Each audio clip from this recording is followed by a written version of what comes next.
A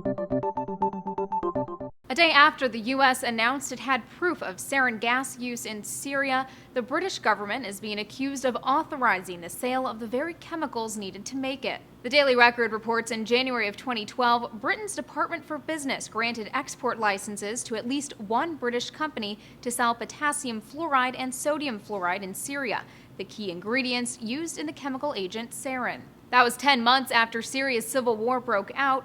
Now, amid claims Bashar al-Assad's government gassed more than 1,000 of his own people, some British lawmakers are accusing their own government of being reckless. The UK government doesn't see the problem, and that they were only stopped, not because the UK government had a rethink, but because the EU sanctions kicked in.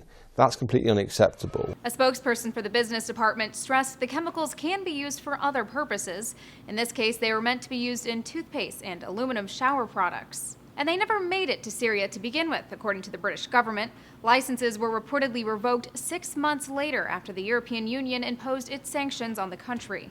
This follows a surprise vote in the UK's House of Commons closing the door on military intervention in Syria, a major defeat for Prime Minister David Cameron, who had been pushing for a strike. And a big setback for the US, which would be left to strike Syria without its biggest ally. But it may not be a done deal.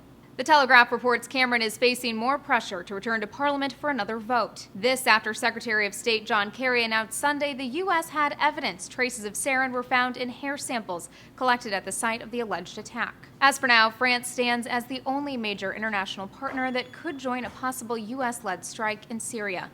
For Newsy, I'm Elizabeth Hagedorn.